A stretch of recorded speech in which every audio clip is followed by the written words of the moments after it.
Argentina, Egypt இவங்க 2 பேருக்கும் நடந்த ஃபுட்பால் மேட்ச்சில் 59th மினிட்ல பார்த்தீங்கன்னா ஈஜிப்ட் பிளேயர் முஸ்டஃபா சீக்கோ ஒரு அருமையான ஒரு கோல் ஒன்று அடித்தார். ஆனால் ஃபீஃபா அந்த கோலை டிசால்வ் பண்ணிட்டாங்க. அந்த கோலோடைய ஆரம்ப சீக்வென்ஸில் Egypt player Marvan Argentina player லிசாண்ட்ரோக்கு மேலே கால் வச்சு தடுத்ததாக, அதன் மூலமாக ஒரு ஃபவுல் ஒன்று கிரியேட் பண்ணதுனால அந்த கோலை டிசால்வ் பண்ணிட்டாங்க. ஆனால் அதே மாதிரி ஒரு ஃபவுல் அர்ஜென்டினா பிளேயர் ஜூலியன் ஆல்வாரெஸ் ஈஜிப்டுடைய ரொம்ப ஃபேமஸான ஒரு பிளேயர் முகமது சாலா மேலே பண்ணார். ஆனால் பார்த்திங்கன்னா இந்த ரெஃப்ரிக்காரை பெனால்ட்டி கொடுக்கவே இல்லை. அது இந்த ஃபவுல் ஒரு பெனால்ட்டி பாக்ஸ் ஏரியாவில் தான் நடந்தது. அதுக்கப்புறம் அர்ஜென்டினா பிளேயர் முகமது சாலா மேலே பார்த்திங்கன்னா பஞ்செல்லாம் பண்ணியிருக்காரு.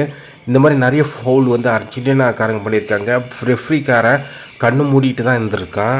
அர்ஜென்டினா கடைசி 19 மினிட்ஸில் 3 கோல் அடிச்சுட்டு இந்த கேமை ஜெயிச்சிட்டாங்க. இது ஒரு நல்ல ஒரு கம்பேக்காக இருந்தாலும் இந்த ஃபீஃபா ரெஃப்ரி அந்த விஆர் சிஸ்டம் இவங்களுடைய கன்னிங்கான ஒரு கோல்மால் பண்ண விஷயம் இந்த கேம் கொஞ்சம் இன்ட்ரெஸ்டிங்காக இல்லாமல் ஆக்கிடுச்சு எனக்கு.